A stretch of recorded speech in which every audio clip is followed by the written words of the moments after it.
Olá, comunidade CL, tudo bem? Boa noite, seja bem-vinda para mais uma edição do Sinapse ICL. Hoje eu estou sozinho aqui no estúdio. A Rô Garcia, nossa querida Roberta Garcia, não estava se sentindo muito bem, então ela precisou de um tempinho para descansar, para se recuperar. Um beijo para ti, Rô. Melhoras, a gente te ama muito, eu te amo muito. Te esperamos de volta aqui no estúdio. Gente, começar o programa de hoje não poderia ser diferente com o julgamento que aconteceu aí ao longo do dia, considerando os golpistas bolsonaristas que invadiram e tô parecendo o Sérgio Moro, depredaram o Congresso Nacional e agora estão arcando com as consequências do que os seus atos produziram. O primeiro, gente, foi o Aécio Lúcio Costa Pereira. Foi condenado a 17 anos de prisão, foi a primeira pessoa que foi condenada, e em seguida o Tiago de Assis Matar, foi condenado a 14 anos de prisão. Isso é muito importante, meu povo, pelo seguinte, é uma data histórica que traz o Brasil de volta para sua constitucionalidade. Isso é muito importante porque essa dosimetria de pena tem um recado bastante pedagógico para todos os efeitos e, em ampla medida, é para isso que o nosso ordenamento jurídico serve, para pacificar a sociedade, para que essas pessoas, principalmente que tiveram uma atuação alinhada com o neofascismo brasileiro, entendam que eles não podem dar golpe ao bel prazer e que existem consequências. Então, a maior parte do STF votou alinhada por condenar essas pessoas. Você teve os votos ali, por exemplo, da Rosa Weber, que é a presidente, do Barroso, que é o vice, o Gilmar Mendes, que é o decano, da Carmen Lúcia, do Toffoli, do Fux, do Fachin e do Alexandre de Moraes e do Zanin, relativamente alinhados, alguma pequena divergência ali no que diz respeito à deliberação do mérito, mas em linhas gerais bastante alinhado, considerando uma pena dura e que, de fato, dá conta da gravidade dos crimes mais sérios que remetem à formação de quadrilha, tentativa de abolição do Estado Democrático de Direito, enfim. E você teve André Mendonça e Cássio Nunes Marques dando conta de que seriam crimes mais leves, que seriam apenas correlatos, por exemplo, à destruição de patrimônio público, a dano qualificado, esse tipo de coisa. Prevalece, portanto, o entendimento que, a meu ver, faz todo sentido. Essas pessoas não estavam ali à toa, elas foram para o Distrito Federal com o objetivo principal de subverter o funcionamento da nossa democracia, e é por isso que elas estão arcando com essas consequências no dia de hoje. Esses foram os primeiros dois. Existem outros 230, são 232 iniciais, e a gente ainda tem os financiadores, os influenciadores digitais, as lideranças políticas. Isso é muito importante que a gente tenha a sociedade civil envolvida e cobrando que essas outras figuras também sejam punidas com o mesmo rigor que esses dois golpistas iniciais foram punidos, tá? Vamos ficar de olho nesse processo, é isso. E com isso eu vou chamar o nosso convidado de hoje, que é o Jones Manuel. Jones, um prazer, querido. Jones Manuel é historiador, comunicador popular, um grande intelectual, uma pessoa que eu já tive o prazer de ter algumas conversas aí ao longo dos últimos anos. Querido, obrigado por aceitar o convite do Sinapse, é um prazer estar contigo hoje, Jones. Olá, César, boa noite. Boa noite para você, boa noite para todo o público do ICL. Mandar um beijo, um abraço também para a Roberta, desejar melhoras e o prazer é meu de conversar essa noite e quinta-feira. Valeu, meu irmão. Obrigado, querido. Jones, vamos começar pela tua análise, considerando os eventos do dia de hoje, cara. Como é que você vê essa punição? É uma dosimetria bastante pesada, 17 anos de cadeia para esse primeiro golpista, 15 anos em regime fechado, de fato tem um efeito pedagógico e manda um recado que parece que a Corte Constitucional brasileira não está disposta a tolerar esse tipo de medida que visa subverter o funcionamento da nossa República. Como é que você avalia isso, Jones? Veja, César, uma parte da burguesia brasileira e da alta burocracia do Estado decidiu, ainda que tardiamente, diga-se de passagem, se insurgir contra o golpismo do Bolsonaro, né?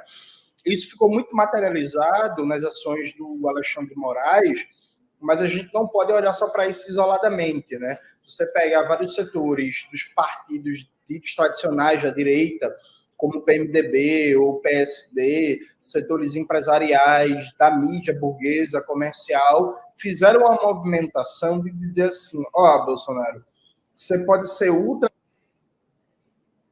você pode ser fascistoide, mas golpe de Estado não. Eu acho que a gente vive um desdobramento desse processo político. Vários setores da classe dominante brasileira entenderam os riscos que foram colocados ali no 8 de janeiro e estão atuando para tentar fazer um efeito pedagógico. Esse termo, inclusive, foi usado pelo Alexandre de Moraes, né? Fazer um efeito pedagógico de dizer assim, há um limite aqui, o limite é a tentativa do golpe do Estado. Eu acho muito positivo pelo efeito que isso pode causar, a que se vê como isso vai ser digerido, mas pelo efeito que isso pode causar na massa bolsonarista, meio que militante, entre aspas, que ainda existe, ainda está por aí, está meio em baixa, né, do ponto de vista político, ideológico, mas não sumiu, e que talvez realmente tenha esse efeito pedagógico de desestimular tentativas de golpes de Estado, tentativas de ação, de quebra da institucionalidade burguesa no sentido reacionário, no sentido fascistoide. Então, acho positivo, acho bom. Evidentemente, enquanto comunista, eu tenho vários problemas com os limites desse combate liberal ao fascismo. Por exemplo, o partido fardado, os militares, enquanto instituição, estão absolvidos disso. Né? Tipo assim, o básico para a gente realmente ir à raiz do golpismo seria todo o alto comando do Exército ir para a reserva e mudar os critérios de promoção de generais e a forma de controle da presidência sobre as Forças Armadas, inclusive instituindo o Ministério da Defesa Civil, que não é o caso. O Ministério da Defesa é comandado formalmente por um civil, José Múcio, que é aqui de Pernambuco, inclusive um histórico conservador, mas é todo cercado de militares e o Múcio, na prática, funciona como uma correia de transmissão do interesse dos militares. Então, por exemplo, o golpismo do Partido Fardado não está sendo enfrentado até a raiz da questão. Inclusive, o Partido Fardado assumiu um discurso que os militares que tiveram participação lá é algo individual, não diz respeito à instituição. Então, quer dizer que os militares, para tudo, têm hierarquia, têm disciplina, têm comando, mas nesse caso não existe hierarquia, nem disciplina, nem comando, é tudo individual. Assim como a gente tem que fazer uma compreensão estendida de responsabilidades. Por exemplo, não dá para falar do golpismo do 8 de janeiro sem falar da responsabilidade de emissoras como a Jovem Pan. A Jovem Pan tem responsabilidade direta no que foi aquilo ali. Né? Precisa ser fechada e seus donos acionistas, majoritários, controladores, responsabilizados por aquilo. Assim como os empresários do agronegócio também envolvidos diretamente no financiamento, os deputados estaduais, os vereadores, os prefeitos. Então, uma longa cadeia de responsabilidades a ser mais aprofundada. A sensação que dá, eu espero que não seja isso, é uma tendência a pegar peixes pequenos, essa cadeia de responsabilidade, para dar um exemplo, o que é importante, friso, mas poderia ir além disso, né? Poderia ir muito além. Oi, gente, a gente teve uma instabilidade aqui na região inteira da Vila Mariana, Jones, caiu a energia aqui, eu não sei se por conta das fortes chuvas em São Paulo, a gente está retomando aqui via no break, e eu estou acessando aqui via StreamYard para a gente continuar o papo com o Jones Manuel. Jones, quando caiu a energia aqui na região, você estava dando conta, a gente estava discutindo um pouco esses processos, né? Do julgamento dos golpistas, e eu estava te perguntando se você acredita que essa punição que a gente viu hoje na casa de 17 anos aí, uma dosimetria bastante pesada, se isso vai se aplicar também para essas outras figuras centrais, para esses golpistas, por exemplo, generais militares, influenciadores digitais, essas mídias, você até citou o caso da própria Jovem Pan, financiadores. Como é que você sente essa questão? Você estava discorrendo acerca disso quando caiu a energia. Por favor, querido. Perfeito, César. Tá me ouvindo bem? Estou te ouvindo bem e te vendo bem, querido. Pronto, então, Como eu estava dizendo, eu acho que a gente enquanto esquerda como um todo, né? Pensando assim, acho que a gente cometeu um erro que foi deixar isso muito a cargo do Congresso, do STF, das instituições, né? A gente viu na posse do Lula muita força nos gritos do sem anistia, né? Uma expressão muito forte vindo da massa que estava ali, trabalhadora, a juventude, movimentos sociais, pedindo sem anistia.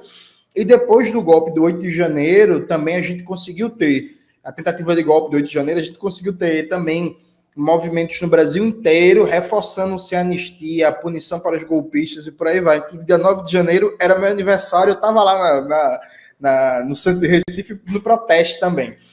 Só que aí, por uma série de questões, eu acho que isso ficou muito a cargo da institucionalidade. E aí, veja, há uma tendência natural nas instituições de não irem atrás de figuras economicamente poderosas ou figuras relevantes dentro da burocracia do Estado burguês, né, como generais. Então, acho que isso precisaria de muito mais peso de massas. E aí a gente deu várias demonstrações de fraqueza. Por exemplo, as ações de descomemoração do golpe empresarial militar de 64, esse ano, foram ridiculamente fracas. Assim, famoso deu quase ninguém na rua, percebe? Então, acho que quando a gente deixa a cargo do STF, o pessoal brinca do Xandão, né, o Lex Luthor e não sei o quê. Não, perfeito, gente. Agora, veja, o Alexandre de Moraes é um conservador. É um conservador que está contra o golpe de Estado, é um conservador que está tendo um protagonismo político e jurídico nesses processos de enfrentamento, algumas expressões do bolsonarismo, tranquilo, mas é uma figura conservadora. Gilmar Mendes, idem. Gilmar Mendes, inclusive, é um grande latifundiário, né? Um empresário importante do ramo da educação privada. Dentro de uma categorização clássica marxista, um burguês, um proprietário dos meios de produção, né? Manda em metade do estado dele. Então, a gente não pode deixar a cargo dessas figuras a liderança de um processo. Então, acho que a gente falha coletivamente enquanto esquerda, e aqui eu coloco todo mundo num bolo, inclusive meu campo político comunista, de a gente parece que, não, o Xandão vai resolver, terceirizou a responsabilidade, percebe? E eu acho que sem sinergia de movimento de rua, sem sinergia de pressão popular, deixando a cargo só da dinâmica institucional, a tendência são esses peixes grandes, por assim dizer, não serem pegos nessa malha de enfrentamento ao golpismo, né? Acho que vai ficar muito mais na raia miúda, o que frisa, é importante. Mas aí seria fundamental não só pegar a raia miúda, pegar os mandantes, os articuladores, né? Aquelas pessoas que têm realmente o poder econômico para coordenar no Brasil inteiro um movimento golpista de deslocamento para Brasília, né, gente? Porque, assim, é muito ônibus, é muito dinheiro. Aqueles acampamentos, por exemplo, aquilo ali tem uma infraestrutura impressionante, né? Um abastecimento de comida, de barracas e banheiro químico, e sabe, um negócio bem organizado, um negócio bem financiado, um negócio que para se manter o tempo que se manteve, vários alguéms gastaram muitos milhares de reais, né? Quiçá milhões, né? Então, assim, seria fundamental nesse processo que as investigações e punições chegassem até essas pessoas, né? Claro. Jones, e você é um cara que fala muito da Revolução Brasileira, eu sei que você tem essa bandeira política no cerne da tua atuação. Conta um pouquinho para as pessoas que nos assistem nesse momento, o que você entende ser a Revolução Brasileira e quais são as etapas que você acha que são fundamentais para que a gente alcance esse processo. Perfeito, César. Eu costumo brincar falando sério, que a Revolução Brasileira é a gente dar um encaminhamento concreto para os problemas do nosso país. Por exemplo, o Brasil nunca fez uma reforma agrária, né? Isso quem fala não sou eu, João Pedro Stedler, se você pegar as entrevistas dele, né? Algumas políticas de distribuição de terras, de assentamentos, não é reforma agrária. O Brasil nunca fez uma reforma agrária. O Brasil nunca erradicou o analfabetismo. O Brasil nunca universalizou o acesso à água potável e ao saneamento básico. O Brasil nunca acabou o déficit de moradia. O Brasil nunca erradicou de maneira consistente o desemprego e vários problemas que a gente vive, né, na realidade do nosso país enquanto classe trabalhadora. Isso nunca aconteceu, não é porque os governos são incompetentes, ou porque tem muita corrupção, ou porque tem patrimonialismo, ou qualquer coisa dessa. Isso nunca aconteceu porque a gente é um país de capitalismo dependente, né? Nós temos uma posição subordinada na divisão internacional do trabalho. Então, não é só que nós somos um país capitalista, como é praticamente todo mundo. É que dentro da constelação de países capitalistas, nós somos um país dependente, subordinado, que vive de transferir riqueza para fora e que não tem uma verdadeira autonomia e soberania nacional, né? Sendo a nossa classe dominante subordinada aos monopólios estrangeiros. De tal sorte que pensar a Revolução Brasileira é pensar um processo de transformação do poder político, que a gente consiga superar a dependência, o subdesenvolvimento e organizar o Brasil para a classe trabalhadora, organizar a economia, o poder político, a dinâmica institucional, a cultura, a educação, a saúde, a produção energética, a produção agrária para as necessidades da classe trabalhadora, superando os dramas históricos que vivem no nosso povo, né? Isso é muito visível, César, a partir de vários aspectos. Por exemplo, o Brasil é um país petroleiro. O que é que isso significa? O Brasil tem reservas suficientes, abundantes de petróleo. Nós somos autossuficientes em petróleo. A despeito disso, o preço dos combustíveis do Brasil não é baixo. Não é baixo. Nós continuamos importando derivados de petróleo, né? E a renda petroleira não significa benefícios substantivos para a classe trabalhadora. Pelo contrário, né? A Petrobras segue no papel, ainda que um pouquinho atenuada, mas segue no papel que eu gosto de chamar de vaca leiteira do mercado privado. Ela distribui por ano mais de 100 bilhões de dividendos para os acionistas privados, boa parte deles, inclusive, estrangeiros, né? Transferindo riqueza para fora. Então, a gente tem muito petróleo no Brasil, só que a exploração desse petróleo não é organizada em benefício da soberania nacional brasileira e do povo trabalhador desse país. Um exemplo, inclusive, que eu sempre tento chamar a atenção, porque eu acho pouco comentado, né? Porque acaba que o norte do Brasil tem menos visibilidade. César, a única refinaria que existe no norte do Brasil inteiro, quase 10% da população brasileira, é a refinaria Isaac Sabá, que fica no Amazonas. A Isaac Sabá foi privatizada em dezembro de 2022, durante o final do governo Bolsonaro. Então, a política de preços da Petrobras, toda a população do norte do Brasil está excluída dela. Então, você tem quase 10% da população brasileira que depende única e exclusivamente de um grupo privado, né, para definir a política de abastecimento de combustível da região e o preço desse combustível. E aí, detalhe, esse grupo, o Atem Group, né, que comprou a refinaria Isaac Sabá, ele conseguiu uma liminar muito estranha que permitiu que ele passasse 5 anos sem pagar os impostos estaduais. Essa liminar rendeu ao grupo de lucro, né, por impostos não pagos, quase R$1 bilhão, e esse valor é basicamente o valor usado para comprar a refinaria Isaac Sabá. Então, eles compraram a refinaria com dinheiro não pago de impostos numa liminar que ninguém explica. Percebe? Então, esse tipo de realidade, ela só se enfrenta com a transformação radical do poder político, com a gente entender que nas mãos da classe dominante, nas mãos da burguesia, hoje em dia o povo gosta de chamar de Faria Lima, né? Nas mãos desse povo, o Brasil pode até melhorar um pouquinho aqui, melhorar um pouquinho ali, tem um avanço de uma política pública aqui, um avanço de uma política pública ali, mas os problemas reais do Brasil, toda a potencialidade que a gente tem enquanto país, nunca vai ser realizado quando a gente não fizer uma transformação radical do poder político. Muito bom, Jones. Antes de entrar no ar, a gente estava conversando um pouco aqui no bastidor, então, ao encontro desse processo, por exemplo, que você falou de privatização, conta um pouquinho para a gente o que te aflige. Você estava falando a respeito de um processo de privatização de presídios que remete a processos que são parecidos com o que acontecem, por exemplo, nos Estados Unidos, e a gente sabe que as implicações desse tipo de coisa são seríssimas. Conta para a gente um pouquinho por que isso te preocupa e o que está acontecendo de fato. Então, vamos lá, gente. Tem um histórico aqui que é muito importante. Quando veio o golpe de Estado de 2016... o Michel Temer criou o PPI, não o PPI da Petrobras, o Programa de Parceria de Investimentos.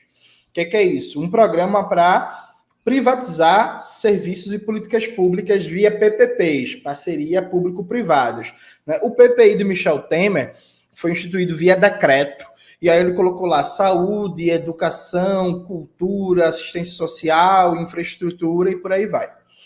Pois bem, no começo do ano, em abril, o governo Lula estava viajando na época, o Alckmin era presidente em exercício, editando um decreto do Temer, colocando segurança pública e presídios nesse programa, nesse PPI, que não foi fechado, gente. O programa de parceria de investimentos do Michel Temer continua aberto. Acho importante a gente se atentar para isso. E aí, o governo Lula colocou presídios e segurança pública no rol desse programa. Ainda no começo do ano, em março, o BNDES mudou, fez alterações na sua carteira de investimentos e colocou também presídios de segurança pública para serem financiados via PPPs nos estados. E o que foi que aconteceu?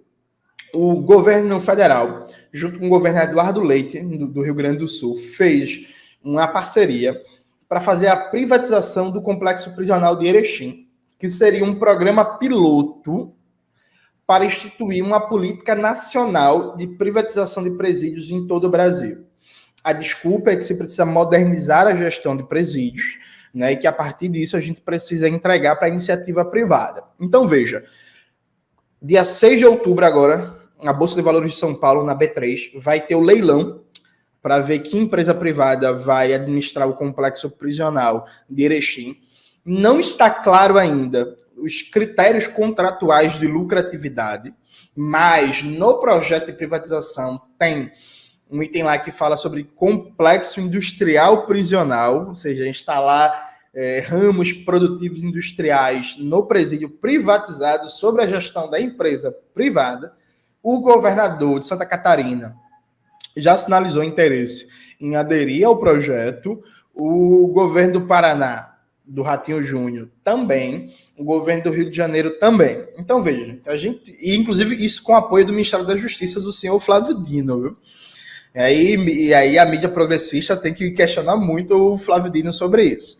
Há um processo de resistência ainda tímida dentro do governo Lula. Por exemplo, acho que umas 4 semanas atrás, um grupo de defensores e defensoras dos direitos humanos, Movimento Negro, se reuniu com o ministro Silvio Almeida, questionando o apoio do governo federal a esse tipo de política. Isso acabou não saindo, César, na maioria dos sites de mídia progressista, mas veja, o Brasil hoje tem mais de 800 mil presos, né? Desses 800 mil presos, você tem cerca de 30% que estão encarcerados e nem sequer passaram por julgamento, né? Estão em prisões provisórias, o que deveria ser ilegal. Boa parte desses presos estão presos por crimes não violentos, né? Não são crimes de sangue, como se fala. São basicamente pessoas encarceradas por tráfico de pequenas quantidades de entorpecente. O Senado brasileiro está debatendo um novo projeto de lei para endurecer as penas no caso de tráfico de drogas. Então, quer se aumentar ainda mais o encarceramento em massa por causa da ideologia da guerra às drogas. Então, perceba o perigo que a gente está aqui, o caos perfeito. O Senado quer endurecer a legislação de drogas no Brasil, que já é a principal responsável pelo encarceramento em massa e que, inclusive, explodiu o encarceramento feminino. Atenção, viu, gente? O Brasil é o país no mundo que, nos últimos 10 anos, mais cresceu o encarceramento feminino, no mundo inteiro. No mundo inteiro, por causa da nova lei de drogas de 2006, que foi, inclusive, sancionada, lamentavelmente, pelo presidente Lula, e que agora o governo federal, o governo Lula, gente, não é o Congresso, não é o Senado, assim, não é o STF, o governo Lula decidiu apoiar a iniciativa de privatização de presídios. Então, nós, progressistas, socialistas, comunistas, anarquistas, ecossocialistas, sei lá o que queira chamar, eu acho que a gente tem que aumentar o debate, a crítica, e cobrar o governo Lula a suspensão do decreto de abril, que insere presídios de segurança pública no âmbito de PPPs. Inclusive, acabar o próprio programa de parceria de investimento do Michel Temer, né, gente? Porque, assim, não faz sentido isso continuar. Porque, veja, eu não acho aceitável privatização para nenhuma política pública estratégica para a dignidade humana, né? Privatização de saúde, de educação, de cultura, de assistência social e tal. Para mim, tudo isso deveria estar totalmente fora de qualquer âmbito de privatização. Inclusive, César, o BNDES tem até um negócio chamado PPP das florestas, que é uma aberração, que é entregar parques e reservas ecológicas para a iniciativa privada gerir, e com critérios de reflorestamento, que nesses critérios aceita até plantação de eucalipto, como se fosse reflorestamento. Isso é uma coisa absurda, né? Mas veja, se privatização de qualquer política pública já é um absurdo, de presídio, assim, é o suprassumo, é o auge do neoliberalismo. É você dizer assim, uma coisa que não deveria deixar ninguém feliz, que é encarcerar pessoas. Não, tranquilo, a gente pode debater como é necessário na sociedade capitalista, ter presídios e tal. Perfeito. Mas assim, fazer disso uma fonte de lucro, fazer disso um elemento para gerar lucro para o mercado privado, é assim, um absurdo gigantesco. E não precisa ser um grande sociólogo ou teórico para imaginar a consequência disso. Claro. Isso vai gerar cada vez mais lobby para aumentar o encarceramento em massa, para endurecer legislações penais, para gerar uma clientela cada vez maior para o sistema prisional, já que esse sistema prisional vai ser uma fonte direta de lucro. Então, dia 6 de outubro vai ter esse leilão na B3. E eu acho que é indispensável que todo mundo que se considera de esquerda, progressista, socialista, no mínimo, organize um protesto na B3. Nós, os comunistas, aí estamos começando a trabalhar nisso. Então vamos todo mundo chegar junto e começar a debater e pressionar o governo Lula para que suspenda esse decreto de abril, que eu não vou lembrar o número agora, mas tem um vídeo no meu canal, né, sobre neoliberalismo e prevenção de presídios, que eu analiso em detalhes tudo que foi colocado, porque, assim, a gente não pode fazer com que isso passe em silêncio. O Brasil já tem um problema de encarceramento em massa, mas a gente ainda não tem o problema dos Estados Unidos, que é a privatização em massa de presídios. A gente está falando de criação de um problema novo. Assim, a gente não precisa de novos problemas, que a gente já tem problemas demais, né? Ótimo ponto. Então, só que a gente tem mais de 5 mil pessoas assistindo nesse momento. Concordo com gênero, número e grau de tudo que foi dito. A gente precisa se engajar nessa luta. Jones, o Edu Moreira, João Carvalho, o Ian Neves. Então, essa gente precisa, de fato, se mobilizar para jogar luz nisso que o Jones está colocando aí. Eu vou me engajar nessa questão também. Dia 6 de outubro, você falou, não é? Então, a gente tem aí pelo menos 3 semanas para, de fato, trazer luz para essa questão que é absolutamente fundamental. O Jones Manuel está colocando aqui. Jones, vamos falar do que aconteceu no PCB, cara. O que rolou ali? Conta para a gente. Olha, César, tem um ditado popular que fala que prego que muito se destaca é martelado, né? Se eu fosse te resumir, eu diria o seguinte: eu acho que existem 2 questões de fundo aqui. Acho que há uma questão de fundo que é uma questão de divergências estratégicas, né?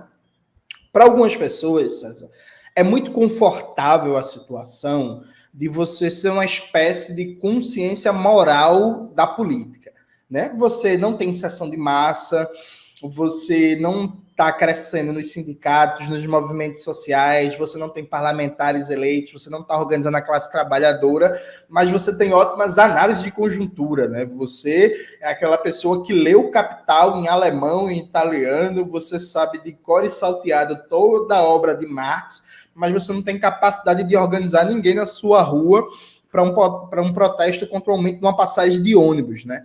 Então, há aqueles que acham que o papel dos comunistas, o papel dos marxistas, é ser uma espécie de comentador da luta de classes.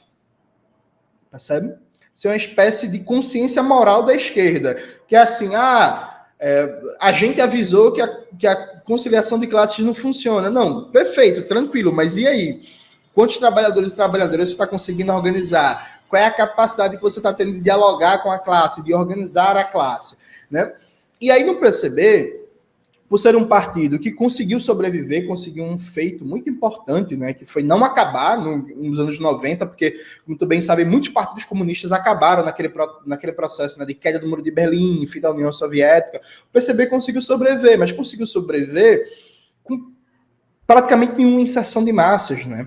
Então foi muito mais um trabalho de manter viva uma sigla histórica, como levantar a bandeira, o PCB existe, é um partido centenário e tal, mas sem um peso decisivo na luta de classes.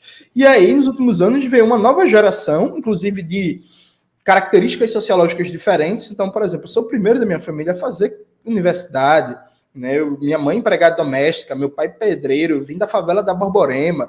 Então não estou interessado em ser uma espécie de Nostradamus do comunismo, né? Eu avisei, eu falei, tá? Eu estou interessado de o marxismo ter peso de massas, do marxismo influenciar na política brasileira, do marxismo realmente ter capacidade de oferecer golpes à burguesia e ao imperialismo. Não me interessa passar a vida inteira dizendo que eu tenho razão e não conseguir, por exemplo, organizar um sindicato e não conseguir ter peso no debate público, porque ter razão não basta, sabe? Então essa nova geração, e não só nova geração, militantes antigos também, perceberam que do jeito que o partido ia, a gente estava atrasado, né, em vários aspectos. Só para tu ter uma ideia, César, aqui em Pernambuco, eu fui candidato ao governo do estado no ano passado, Sim. né? A gente conseguiu um resultado muito bom. Só a título de exemplo, sem verba eleitoral, né, do TSE, que a gente não recebeu, a gente fez campanha só com doações de pessoas físicas.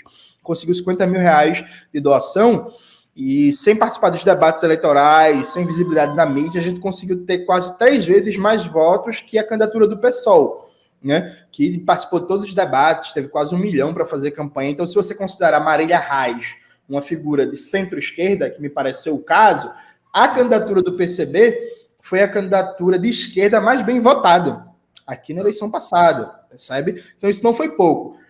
Foi, inclusive, a candidatura do PCB proporcionalmente mais bem votada para governo do Estado nos últimos 20 anos. Perfeito, muito bom, não é? Só que, veja, isso significou, por exemplo, menos de 1% do eleitorado de Pernambuco. Então, assim, eu não fico feliz com isso. Eu não comemoro isso, sabe? Porque é pouco. A gente está falando de um país de 210 milhões de habitantes. O marxismo não é um elemento teórico e político de peso de massas. Então, a grande divergência aqui, no âmbito do PCB, eram aqueles que estão muito felizes com essa coisa meio academicista de ficar se achando dono da razão, de ficar aqui esperando, nós temos razão, um dia as massas vão ver, e aqueles e aquelas que querem profissionalizar o partido, melhorar seu trabalho de massas, sua inserção, capacidade de disputar os movimentos da classe trabalhadora, melhorar a agitação e propaganda, ter realmente uma estratégia revolucionária que tenha consequência e repercussão no seio da classe, né? Porque, friso, ter razão não basta. A gente pode ter o conhecimento acumulado que for, se esse conhecimento não circula no seio da classe trabalhadora, ele é inútil para quem é marxista, né? Porque já o jovem Marx dizia que as ideias se tornam perigosas quando alcançam as massas trabalhadoras. Se as ideias estão separadas das massas, elas não são perigosas. E aí tem um segundo elemento, que é um elemento, César, da dinâmica aristocrática, né, que infelizmente é predominante no ambiente universitário brasileiro. Então, particularmente por mim, o fato de eu não... Veja, eu tenho mestrado, né? Tenho mestrado, publico livros, já debati com um dos mais prestigiados acadêmicos brasileiros, tenho um livro junto com Christian Dunker, já debati com Safatli, com a professora Vera Malaguti, mas não sou acadêmico, não quis ser, decidi fazer a minha produção teórica por outros caminhos. Então, não sou acadêmico, não tenho doutorado, sou negro, da periferia de Recife, estou aqui no Nordeste. Isso sempre despertou muito ciúme, né, César? Muito ciúme, alguns elementos também de racismo, de percepção aristocrática, porque parece que no Brasil está muito adaptado à ideia de que o intelectual ele tem um perfil, né? Porque quando a gente pensa em intelectual no Brasil, o que é que a gente imagina? Qual é a imagem que vem à mente? A imagem que vem à mente é, por exemplo, o Caio Prado Júnior, que é de uma família quatrocentona, né, que ficou rica com o tráfico de pessoas escravizadas e plantação de café, né, um intelectual paulista, homem, branco, com aquele terninho e tal. E aí, para muitos do PCB, era um absurdo que jovens, pessoas de outras origens sociológicas, né, pessoas que não estavam inseridas no mundo acadêmico, ainda que sejam muito sérios, estudiosos e tal, assumissem um papel, um protagonismo de formulação, de debate político, de publicação e tal. Hoje, César, uma das editoras mais bem-sucedidas do Brasil, do ponto de vista marxista, é a Lavra Palavra, né? A Lavra Palavra vem fazendo um trabalho incrível, por exemplo, de divulgação da obra de Lênin, e a Lavra Palavra foi criada pelo Gabriel Landi, que era metroviário. Aí o cara era metroviário, vou me dedicar ao trabalho editorial. Então o metroviário saiu, do metrô, resolveu abrir uma editora e a editora é um sucesso, sabe, nos debates marxistas brasileiros. Então, para muitas pessoas, ao invés disso ser motivo de felicidade, isso é quase que um crime, né? Como assim, esse ex-metroviário aqui que está pautando o debate marxista sobre Lênin? Como assim não sou eu, que sou doutor, catedrático da USP, da Unicamp, da Unesp e por aí afora? Então, acho que esses dois elementos se misturam, se imbricam e explicam muito dessa crise do PCB, além, claro, né, de várias outras questões de política internacional, de posição frente a conjuntura brasileira e etc, que a gente poderia desdobrar em minúcias, mas que não são tão interessantes, mas eu colocaria esses dois elementos como centrais. Tá. E você está em negociações com o PSOL, isso procede, você está conversando, você tem alguma intenção de se filiar ao PSOL? O que você tem a dizer sobre isso? Não, então, saiu uma matéria no Marco Zero Conteúdo, que é uma mídia de esquerda aqui de Pernambuco, inclusive muito boa, viu, gente? Recomendo para vocês, falando isso, mas há um equívoco, né? Veja, eu tenho muita amizade com a galera do PSOL de Pernambuco. O presidente do PSOL Pernambuco, Tiago Paraíba, é muito meu amigo, uma pessoa que eu amo do coração, tipo, é amigo de eu ir na casa dele, ele ir na minha. A companheira dele, Rafaela Carvalho, também militou comigo no movimento estudantil. Eu conheço todo mundo do PSOL Pernambuco, porque a gente... É isso, todo mundo militou juntos, né? A militância não é tão grande, né? Então, meio que todo mundo conhece todo mundo. Eu tenho vários amigos, várias pessoas queridas no PSOL. Gosto muito de vários e várias camaradas lá. Só que eu não estou negociando nada com o PSOL, não. Assim, acho que eu tenho proximidade com também, para além de Pernambuco, por exemplo. Para mim, o deputado Glauber Braga é o melhor deputado federal do Brasil. Assim, disparado, é um exemplo do que é uma disputa política no parlamento, né? O que é usar o espaço do parlamento para disputar a sociedade. O Tarcísio Mota é uma figura incrível. A deputada do Rio Grande do Sul, Fernanda Merchiona, a gente acabou de gravar entrevista com ela no Revolu Show, debatendo economia. É uma deputada também que tem uma profunda admiração. A Sâmia Bonfim deu um show na CPI do MST, né? Enquadrou vários e vários bolsonaristas, mas a gente está, César, numa tentativa de reconstruir o Partido Comunista no Brasil. A gente está com a iniciativa do Partido Comunista Reconstrução Revolucionária, em que a gente está superando, né, essa direção burocratizada, academicista do PCB e está reconstruindo uma organização comunista. Então não existe nenhuma conversa de filiação ao PSOL, nem nada disso. O que existe é um esforço que está sendo muito exitoso até esse momento de reconstruir um partido comunista revolucionário no Brasil. Inclusive, eu estou rodando bastante o país, viajando, debatendo, ajudando.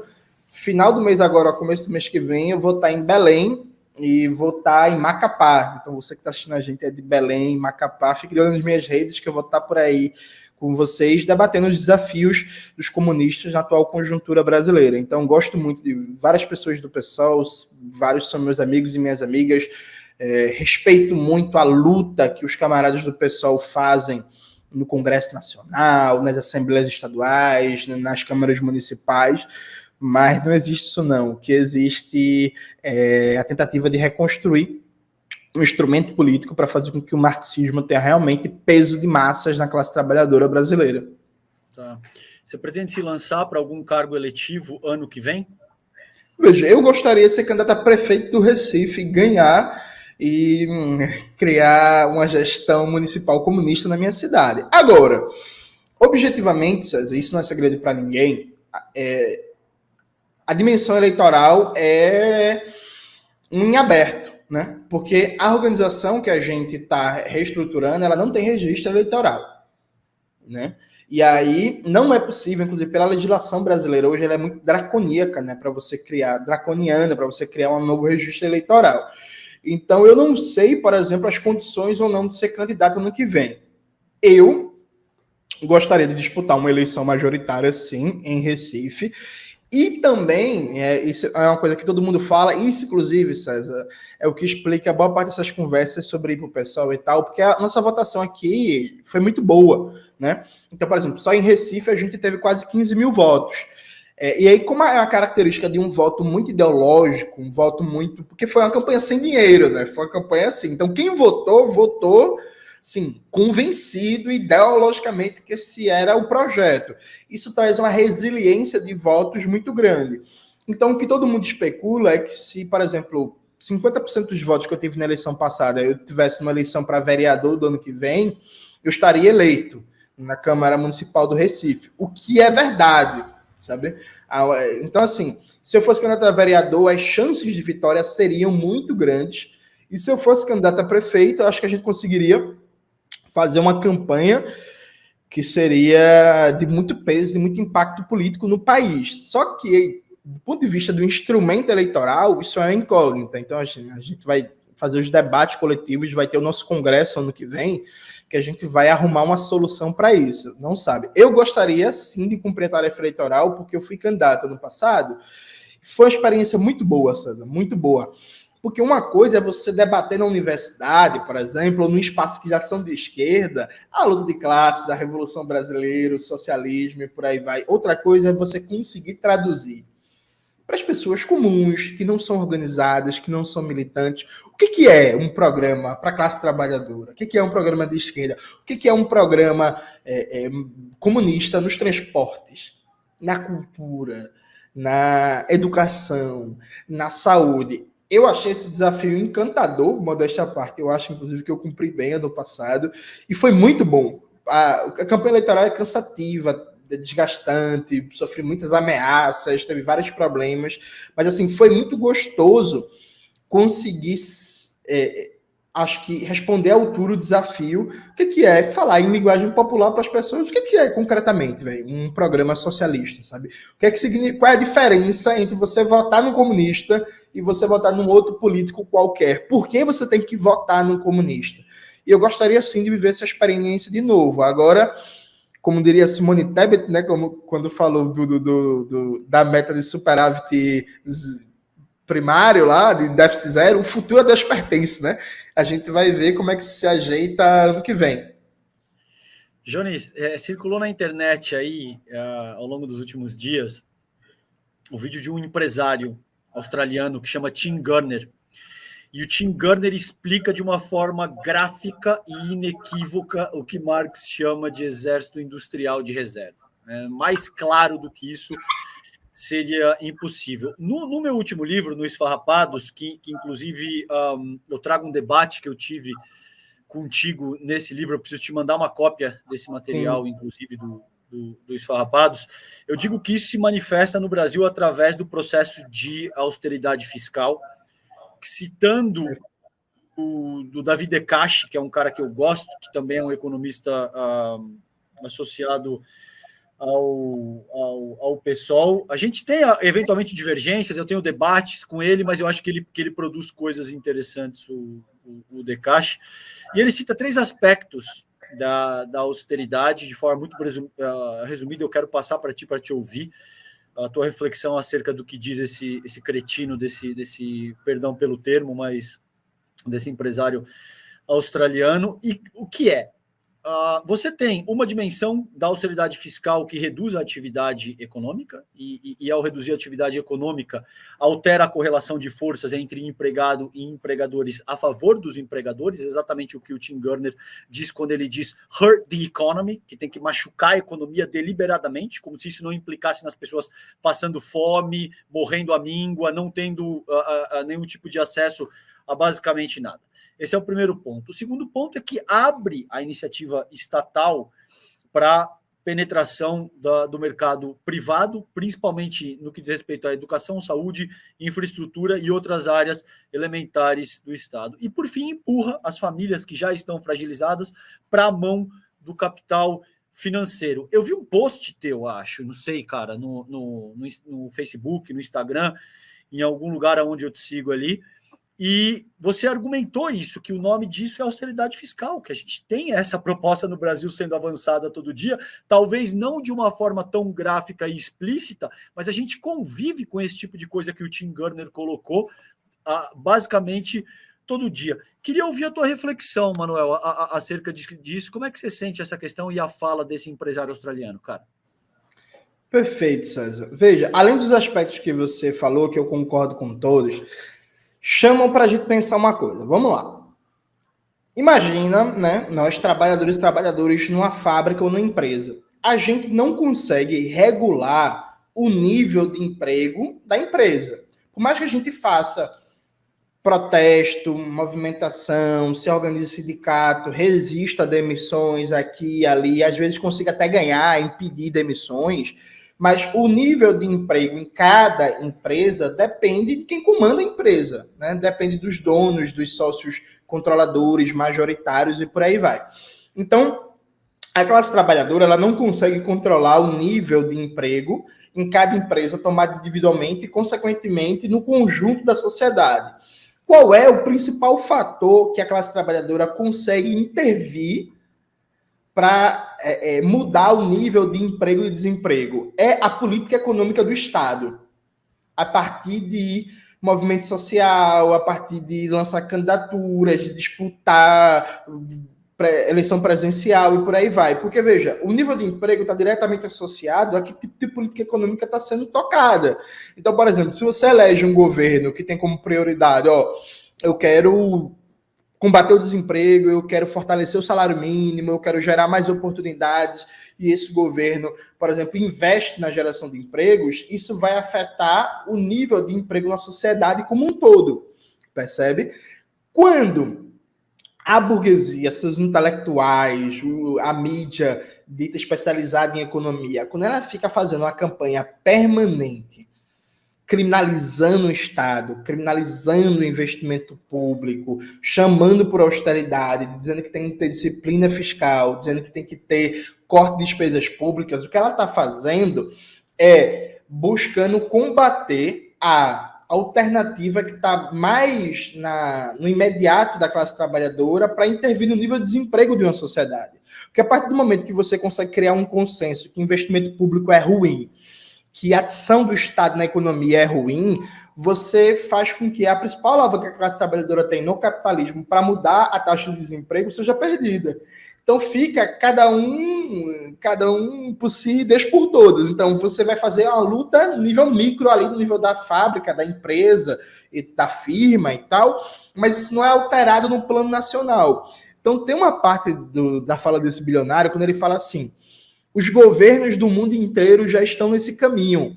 Quando ele fala isso, gente, ele está falando que os governos do mundo inteiro já estão adotando políticas de austeridade. Porque, veja, investimento público não gera necessariamente inflação. Isso é uma mentira que contaram para todo mundo e que contam todo dia. Investimento público também não gera necessariamente crescimento da dívida, e crescimento da dívida pública não é necessariamente ruim. Assim como o déficit público também não é necessariamente ruim, porque o Estado tem uma dinâmica econômica diferente de uma economia doméstica. O Estado, sim, pode gastar mais do que arrecada. E aí tem várias questões de teoria econômica que a gente pode debater o como, a temporalidade disso. Mas, veja, se cria todo um discurso, toda uma mitologia que é para criminalizar o investimento público. Então, hoje, César, eu vi uma coisa que é muito chamativo disso, que é assim, a refinaria Abreu e Lima, da Petrobras, aqui em Pernambuco, é a refinaria mais moderna do Brasil. Ela foi quase que destruída durante a Lava Jato, né? A Lava Jato pegou pesado na criminalização da refinaria Abreu e Lima. Inclusive, o governo Bolsonaro queria privatizar e não conseguiu. Então, o governo Lula tomou a decisão acertada de concluir todo o processo de modernização da refinaria e colocar ela para funcionar com 100% da sua capacidade. Então, anunciou um investimento de 6 bilhões. Veja, o Brasil está importando derivados de petróleo, o Brasil está importando gasolina, está importando óleo diesel. É importante aumentar a capacidade de refino do país, inclusive para baixar o preço dos combustíveis. É muito importante para a economia como um todo, para a eficiência, para a produtividade da economia brasileira. Qual foi a matéria da Veja? O governo Lula decidiu investir 6 bilhões em refinaria, símbolo da corrupção. Veja, esse investimento ele vai gerar emprego, esse investimento vai aumentar a capacidade de refino nacional, esse investimento vai aumentar o grau de soberania nacional, porque quanto menos a gente depende de importar derivados de petróleo, mais soberania nós temos frente ao mercado mundial, mas tudo isso é criminalizado. Né? Corrupção. Olha, ó. Símbolo de corrupção. Já dá a entender que 6 bilhões para a refinaria Abreu e Lima vai necessariamente virar corrupção, vai virar desvio de dinheiro e por aí vai. Então, todo esse discurso de demonizar o investimento público, de austeridade, e tem que cortar gastos, e tem que reduzir, e tem que equilibrar o orçamento, é uma forma de dizer assim, trabalhadores e trabalhadoras, vocês não vão ter nenhuma alavanca imediata para interferir no nível, desde uma perspectiva nacional, do desemprego. Porque nós, capitalistas, queremos o desemprego. Porque o desemprego é muito importante para disciplinar você, trabalhador e trabalhadora, na fábrica, na empresa e na firma. Porque com desemprego alto, eu consigo praticar assédio moral, eu consigo atrasar seu salário, eu consigo piorar suas condições de trabalho, eu consigo aumentar sua produtividade sem aumento de salário, e você vai pensar duas vezes na hora de pedir demissão ou na hora de organizar um protesto sindical, porque você sabe que arrumar emprego não está fácil, porque o desemprego está alto. Ou seja, é um mecanismo de disciplinamento da classe trabalhadora. Quem explica isso de maneira genial, além do Marx no Capital, mas vamos recomendar um textozinho menor também, é o texto do Michael Kalec, Aspectos Políticos do Pleno Emprego. Aspectos Políticos do Pleno Emprego. Está disponível na internet, tem em português, em vários sites. Gente, profundamente atual, um texto de mais de 70 anos, e o Kalec explica, o Kalec é um economista crítico, importante na história, explica assim, por que os capitalistas são contra pleno emprego? Porque se você parar para pensar, seria muito bom para os capitalistas que todo mundo tivesse emprego, porque seria um mercado consumidor maior, eles iam vender mais, né? Bens, serviços, mercadorias. Mas o Kalec explica que o capitalismo precisa do desemprego para disciplinar a classe trabalhadora, porque uma situação permanente de baixo desemprego aumenta o poder de barganha da classe trabalhadora, e aumentando esse poder de barganha, os capitalistas perdem controle político. Então, na hora de pensar, é melhor ter mais lucro, aumentando, por exemplo, o mercado consumidor com mais emprego, com mais salário, com mais renda, ou é melhor manter o controle político sobre a classe trabalhadora? Eles não têm dúvida, eles preferem aumentar o controle político, então deixa o desemprego alto mesmo, deixa o mercado consumidor mais baixo, a gente vai brigando aqui na concorrência e tal, mas o desemprego, ele é indispensável para o capitalismo, para manter o controle sobre a nossa classe, né? Muito bom. Cara, no começo da tua fala, a gente está entrando nos 5 minutinhos finais aqui. Eu aproveito para explicar que a gente teve um problema de luz para as pessoas que entraram agora. A gente teve um problema de luz aqui no bairro da Vila Mariana inteiro, então a gente demorou algum tempo até se reorganizar, por isso eu estou esticando um pouquinho mais o programa com o Jones. Já deixo o convite para você voltar também, para a gente conduzir a entrevista com a Roberta. A Roberta, para quem perguntou também, teve um problema de saúde, está se recuperando, deve estar de volta no estúdio entre amanhã e segunda-feira. Então a gente vai trazer o Jones de volta para fazer a entrevista sob condições normais. Mas no começo da tua fala, você pontuou um aspecto que eu acho absolutamente fundamental, que é a posição do Brasil na semiperiferia do capitalismo global e o quanto existe uma diferença muito fundamental entre os países que estão no cerne do capitalismo e os países que estão na semiperiferia ou mais à periferia ainda do capitalismo global. A gente viu uma questão, e aí eu quero a tua reflexão acerca disso, acerca do TPI, tá? Essa semana que circulou, porque muita gente criticou a fala do Lula, dizendo que caso o Putin viesse para o Brasil, ele não seria preso, e aí salientaram que o Brasil ratifica o Estatuto de Roma, que é, de muitas maneiras, um estatuto que foi selado ali em 1998, com aquele o desmonte do campo soviético, tinha acabado de acontecer no começo daquela década, e era um mundo, em termos de governança global, bastante unilateral, e no qual os Estados Unidos davam as cartas de maneira hegemônica. Esse mundo mudou e está mudando atualmente. Como é que você sente essa questão de política externa, Johnny? Você acha que é o caso o Dino, por exemplo, disse isso, que a gente poderia repensar a ratificação ao Estatuto de Roma, talvez o Brasil não fosse mais signatário do Tribunal Penal Internacional. Eu quero a tua reflexão, cara, a respeito disso. Como é que você sente essa questão? Vamos lá, César. Primeiro, assim, China, Estados Unidos e Rússia não ratificam o TPI. Eu acho que isso acaba o debate. As duas maiores economias do mundo estão fora disso. E a Rússia, que é a maior potência atômica, junto com os Estados Unidos. Ou seja, é um tribunal que em si tem a sua soberania, aliás, só que a sua soberania não, sua funcionalidade já anulada, porque, inclusive, como diria o Plínio de Arruda Sampaio, o país que mais viola os direitos humanos no mundo é os Estados Unidos. Né? Empiricamente, né, Manuel? Isso não é nem que eu acho porque eu estou à esquerda ou à direita no espectro político ideológico. Empiricamente, isso é um fato. Exato. Então, um país que tem bases militares pelo mundo inteiro, que está hoje, nesse momento, enquanto a gente está conversando, os Estados Unidos estão simultaneamente operando mais de 100 intervenções militares no mundo, sabe? Os Estados Unidos não estão nesse tribunal, então a gente não tem razão para estar nisso. Acho que essa é a primeira coisa. A segunda coisa é que, veja, há uma mentira que é repetida, o pessoal que estuda direito acaba acreditando nisso, que é assim, não, direito internacional. Veja, gente, isso não existe, viu? Isso não existe. O mundo é regulado pela força. Acho uma pena, sabe? Eu gostaria muito que a gente realmente, que o sonho do Immanuel Kant e da paz perpétua fosse realizado e que a gente tivesse um mundo de soluções pacíficas e negociadas dos conflitos, que a gente tivesse um fórum mundial realmente democrático, mas isso não existe. A gente vive num mundo imperialista, que tem uma única superpotência mundial, que é os Estados Unidos, que se arroga o direito de passar por cima do Conselho de Segurança da ONU, de mentir dizendo que tem arma de destruição em massa no Iraque, invadir o Iraque, e depois não tem as armas e acabou, e nada acontece, ninguém é preso, de invadir o Afeganistão dizendo que o Osama estava lá e o Osama não estava lá.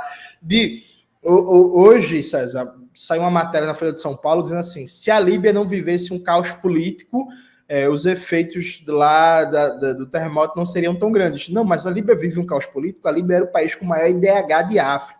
Mas aí, um belo dia, os Estados Unidos e a União Europeia decidiram invadir o país, financiaram grupos extremistas, bombardearam o país com a desculpa que Gaddafi estava reprimindo protestos e tinha matado 3 mil pessoas. Entraram na Líbia e mataram 300 mil. Sabe? Tipo, acabaram, jogaram para a Idade da Pedra o país que tinha o melhor IDH de África e tinha o melhor acesso, inclusive, ao ensino superior, né? Número de pessoas por 100 mil habitantes com ensino superior. Destruíram a Líbia, percebe? Então, é um mundo violento, é um mundo baseado na força, é um mundo baseado em sanções. Os Estados Unidos, a gente nunca pode esquecer disso, né? A ONU teve uma postura, inclusive, correta de, durante a pandemia, recomendar a suspensão de todas as sanções econômicas e bloqueios como medida humanitária, porque a gente estava numa pandemia global. Sabe o que foi que o governo dos Estados Unidos fez? Não suspendeu, gente. Pelo contrário, intensificou as sanções. Então, durante uma pandemia global, a maior pandemia do século XXI, estavam os Estados Unidos apertando as sanções contra Cuba, contra o Irã, contra a Síria, contra o Iraque, contra a Coreia do Norte, contra a Venezuela e por aí vai. O Joseph Stiglitz, acho que é assim que pronuncia o sobrenome dele, ele participou de um estudo que mostrou que as sanções econômicas na Venezuela, nos últimos 5 anos, foram responsáveis direto pela morte de 40 mil pessoas. Sabe? Então é assim que funciona o sistema imperialista global. Então, veja, gente, a gente não pode cair na ilusão, não, porque o Brasil tem que respeitar a legislação internacional, o Brasil tem que atuar de acordo com o seu interesse nacional soberano, de acordo com o valor estratégico da integração latino-americana, porque, como diria um grande libertador, ou nos integramos, ou seremos, ou nos devorados pelo irmão do norte, né, pelos Estados Unidos, não, pelo valor estratégico da integração latino-americana, a busca de uma política externa sul-sul, né, que busca estabelecer cada vez mais relações com os países do Caribe, do Oriente Médio, de África, enfim, com os países subdesenvolvidos e dependentes, que o Brasil consiga estabelecer relações de igual para igual, e ter uma postura ativa e soberana, e não aceitar esse tipo de chantagem, porque, veja, gente, esse debate pautado pela mídia burguesa, na verdade, é uma forma de querer colocar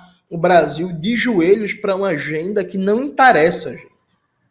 Veja, não nos interessa tomar lado na guerra da Ucrânia, ou a favor do Putin, ou a favor do Zelensky e tal. O que interessa, enquanto brasileiros, é defender o fim da OTAN, é defender uma solução pacífica e negociada para esse conflito, é defender o fim, a retirada de todas as bases militares dos Estados Unidos, da Europa Ocidental e da América Latina, é defender mudanças no Conselho de Segurança da ONU, é defender que se leve a sério, dentro das possibilidades que estão colocadas dentro do mundo imperialista, né, a mediação da ONU nos conflitos militares. Claro, tudo isso desde uma perspectiva de uma presidência que não é comunista. Eu, enquanto comunista, eu quero muito mais, né? Mas falando a nível de presidência do governo Lula, sabe?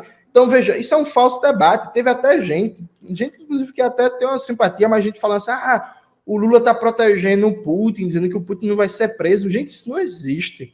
Um líder de outro país vir no Brasil e aí ele ser preso porque um tribunal do qual a Rússia não faz parte vai dar uma ordem de prender porque o Brasil ratifica. Não, tudo bem, o Brasil ratifica, mas a decisão soberana de quem a gente vai ter relações na política externa é da presidência, é do Estado brasileiro, sabe? Não dá para a gente se submeter a isso. E se querem usar isso como instrumento de pressão, o Brasil deveria sair amanhã. Sabe? Muito tranquilamente, sair amanhã e deixa me despernear, deixa gritar, porque veja, os Estados Unidos podem tudo, né, César? As pessoas esqueceram, porque a mídia burguesa não informa, que quando começou a guerra da Ucrânia, e aí os Estados Unidos não podiam mais ter acesso ao petróleo russo e ucraniano, sabe o que eles fizeram? Retomaram relações com a Venezuela. Então passaram 5 anos dizendo que a Venezuela era a ditadura, que era o pior lugar do mundo, e que Maduro era o novo Hitler, e por aí vai.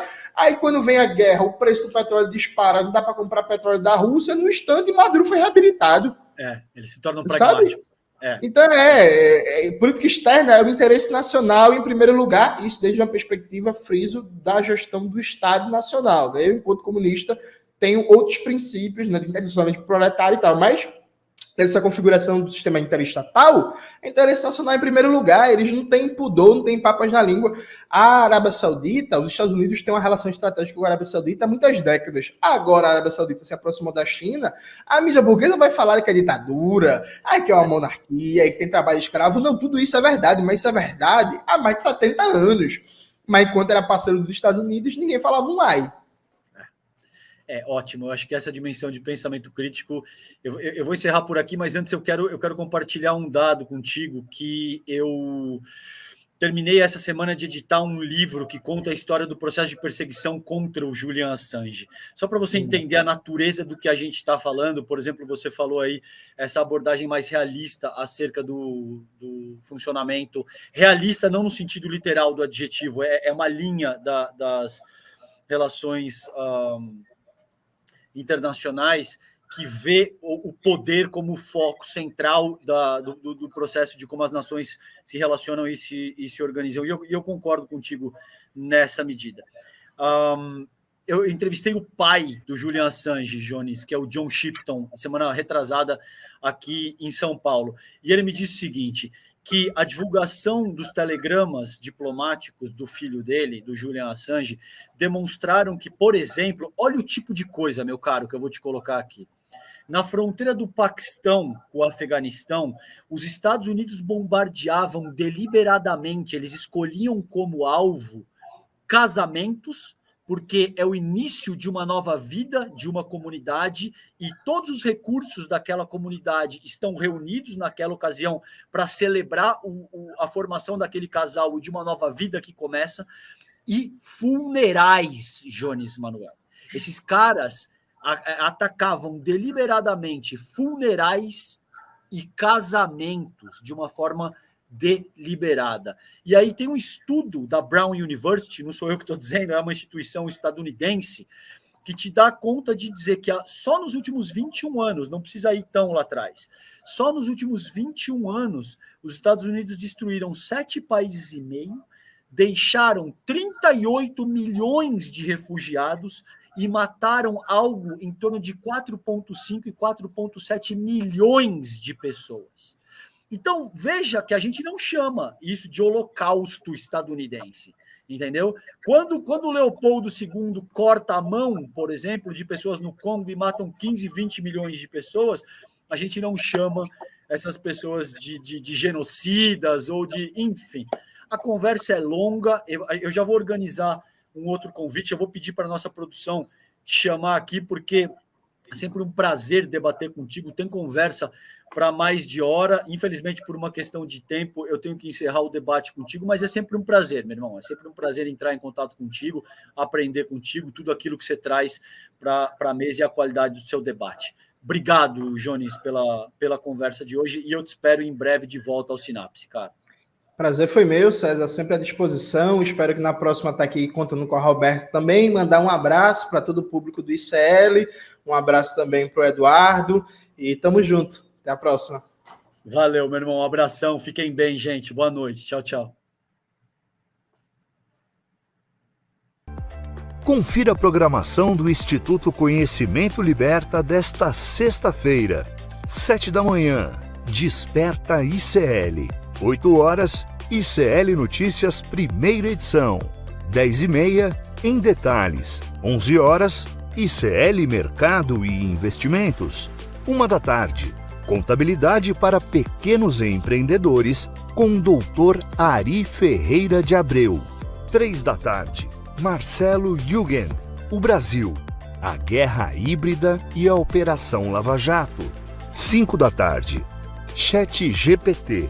O que podemos aprender com os robôs, com Robson Ferreira. 18h, ICL Notícias, segunda edição.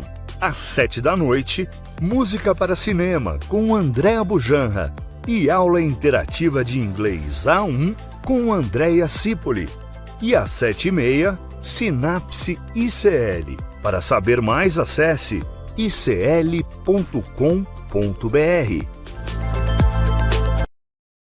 Eu tenho certeza que em menor ou maior grau você sofre com os problemas de estresse e ansiedade. E para aprender o que fazer nessas situações, a gente convidou o Monja Coen, uma das maiores lideranças espirituais do Brasil, para dar uma aula, uma palestra, no dia 28 de setembro, uma quinta-feira, às 8h da noite, no horário de Brasília. Para você poder participar é super simples. É só clicar no link aqui em cima ou aqui embaixo. Em poucos segundos e gratuitamente, você vai estar inscrito. Se inscreve agora, chame seus amigos e amigas para participar também. Ninguém pode perder essa aula.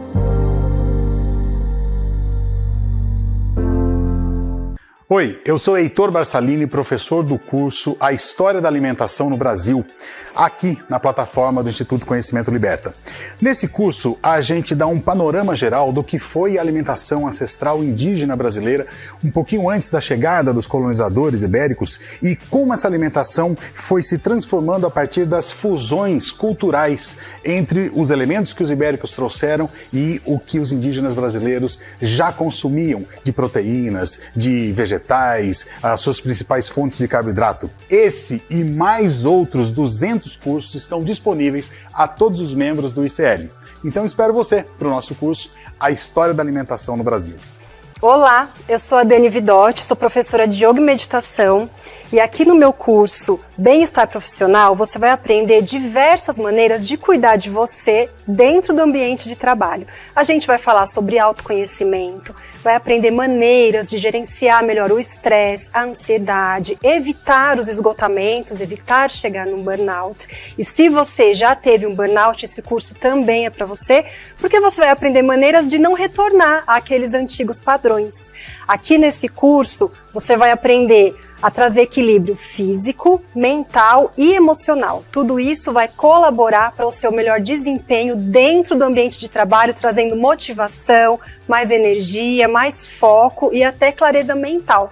Faremos também diversos exercícios práticos e eu espero você. O curso já está disponível aqui na plataforma do Instituto Conhecimento Liberta. Vamos?